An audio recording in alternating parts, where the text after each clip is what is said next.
In the autumn of 2024, I embarked on a 1,000-mile road trip in the southwest United States.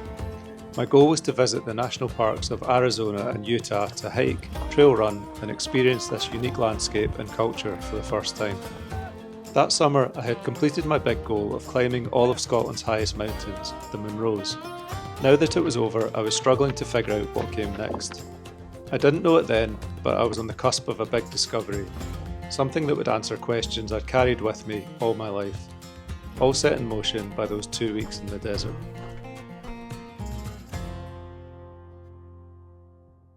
This was an epic road trip. I would fly from Scotland to Phoenix, hire a car, then drive north in a giant loop from Arizona up into Utah and back. Over 2 weeks, I'd cover over 1,000 miles, stopping at national parks to hike and run along the way. There's a lot to cover, so let's go. I flew from Edinburgh to Phoenix via Paris, where I came super close to missing my connection. Arizona is 7 hours behind the UK, so I was trying out a new feature on my Garmin watch called Jet Lag Advisor. The idea is that it tells you when to seek light or shade or when to exercise, in the hope of helping your body acclimatise to the time zone you're heading to. I didn't need any excuse to drink more coffee. I always feel a bit anxious when I'm travelling somewhere new. It's the thought of navigating customs, a new airport, and driving on unfamiliar roads. I always feel a bit better when I get to the hotel on the first night. I landed at the brilliantly named Sky Harbor Airport in Phoenix, saw Air Force 2, it was a few days before the US election, and got to the car hire place where the guy convinced me to upgrade to a BMW X7. He didn't have to try very hard. This car would be my home for the next 2.5 weeks, a perfect road trip vehicle. I arrived in Flagstaff after dark, feeling tired but excited to explore this new city for the first time. I had 3 days in Flagstaff to start the trip. I liked the city on first impressions. It reminded me of the tourist town where I live in the Scottish Highlands, lots of people passing through. I went for a trail run to Walnut Canyon, which was cold but really beautiful. I was feeling the effects of the altitude. Flagstaff's at 2,000 metres and I didn't think it would have an impact, but I found myself gulping big breaths like when I was in the Himalayas. I was starting to realise that the desert isn't always hot, but it is dry. The dryness was inescapable. My eyes were red and my mouth dried out with every breath. I was starting to feel some social anxiety, and when the guy in the running shop tried to engage me in conversation, I left the store feeling like my body was covered in prickly heat. I haven't had that for a while. That autumn I was struggling with trying to get my YouTube channel off the ground, and feeling like it wasn't going to work out.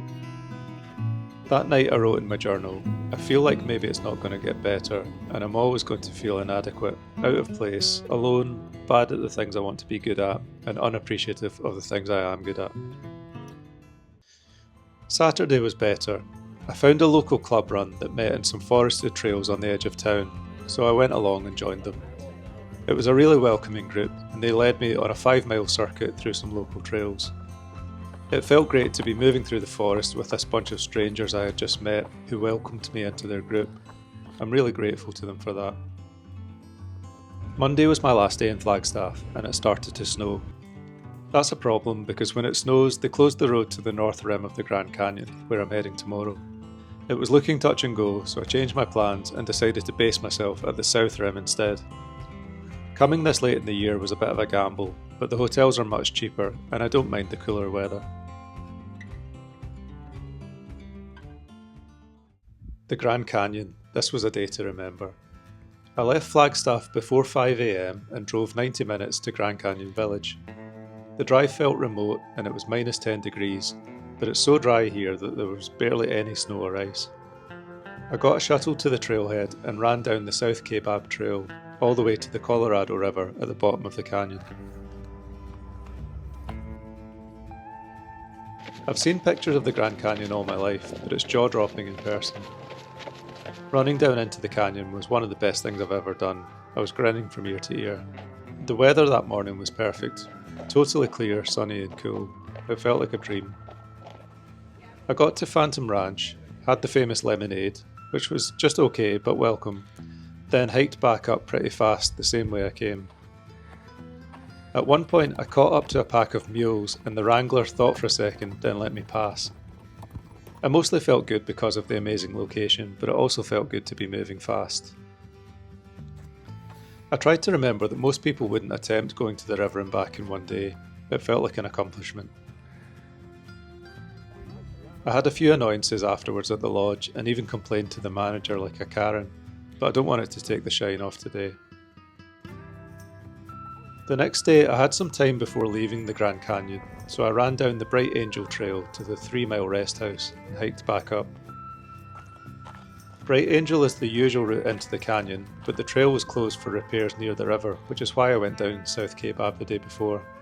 I'm glad I got to see both trails. South Cape Ave is out in the open and you get the huge vistas, but on Bright Angel you're under these giant cliffs and in the shade a bit more.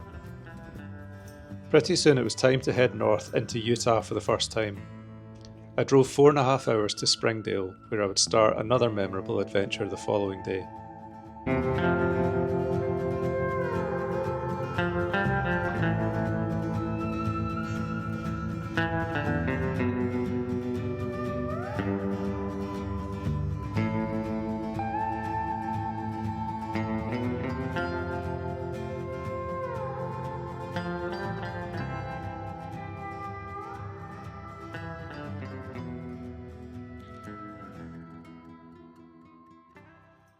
Election Day in the US.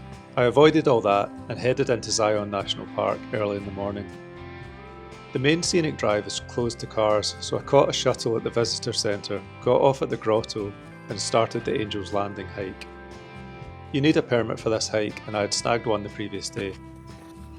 It starts off straightforward enough and the views back along the valley only got better as I climbed.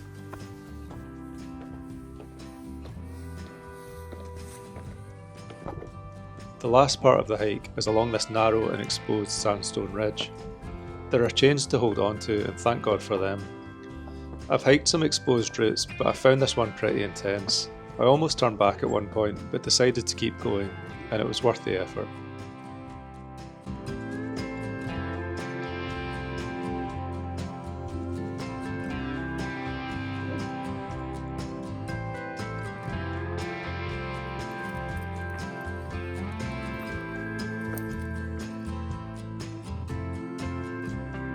Later on, I hiked up to the canyon overlook at sunset. I got the sense the park was quieter than usual, but there were still a lot of annoying tourists.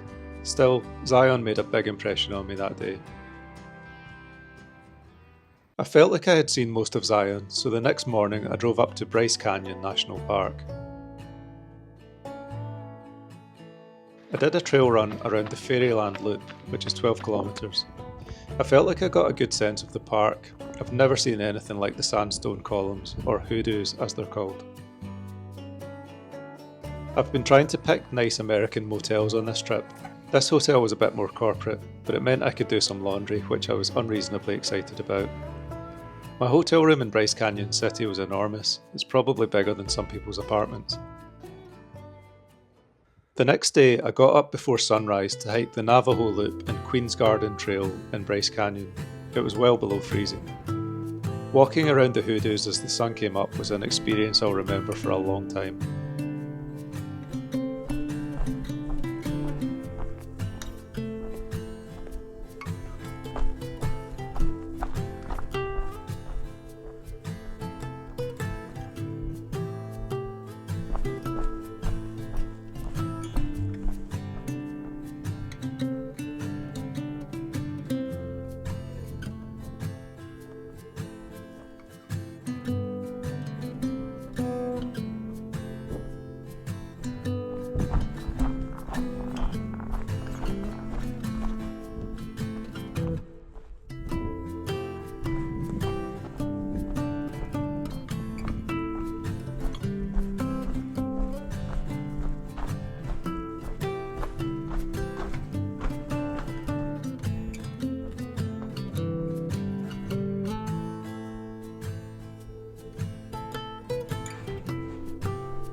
can't fly drones in the national park, but I drove to the edge of the park and was able to get some nice shots from there. Pretty soon it was time to start the 4.5-hour drive to Moab, which would be the northernmost point on the trip. I tried to treat the drive as part of the journey rather than an inconvenience, and that seemed to help it go smoothly.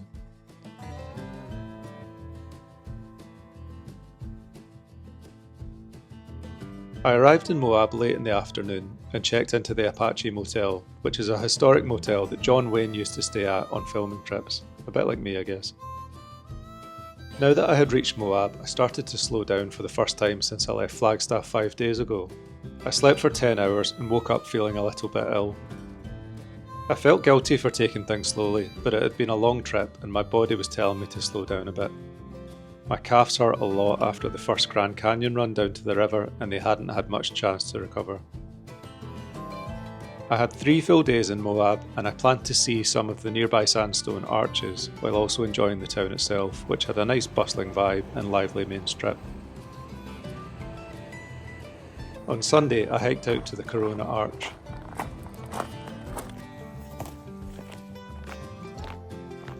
Just as the arch came into view, I heard a shout and saw paragliders jumping from the cliffs above.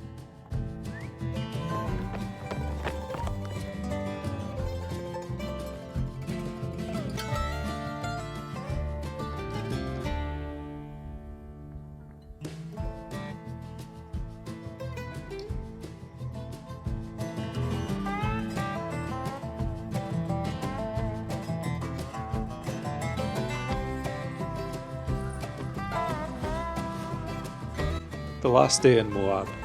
I went to check out Canyonlands National Park, where entry was free because it was Veterans Day. Late in a trip, my thoughts start turning to what I want to do when I get home. Usually these trips are a bit of a reset for me, the end of one phase and the start of another. I had been feeling out of sorts, out of a routine and out of shape. I started to think about some changes I wanted to make when I got back home. Soon it was time to start the long drive south back towards Phoenix. This was the longest drive of the trip, 6 hours from Moab down to Sedona, Arizona. It was a super interesting drive. I saw a Mexican hat, the road Forrest Gump ran on, and passed through the Navajo Nation. The people seemed friendly there.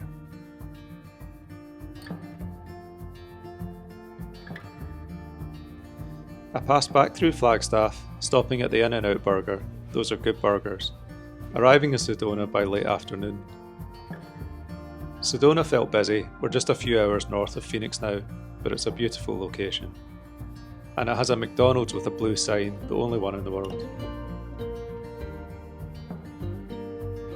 On Wednesday, I went for a run in Boynton Canyon, including a side quest to the Subway Cave.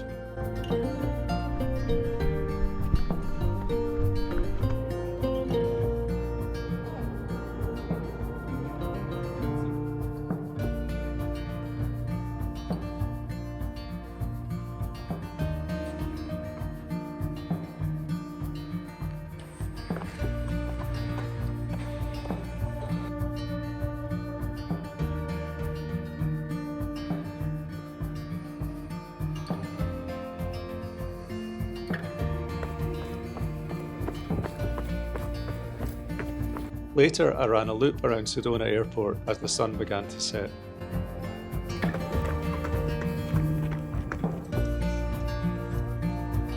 On Thursday, I took a short hike to Devil's Bridge.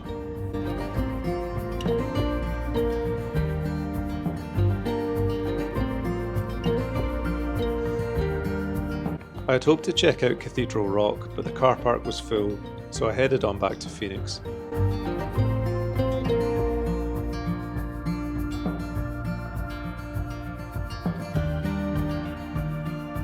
I had a surreal trip in a driverless Waymo, and that wrapped up my time in the southwest.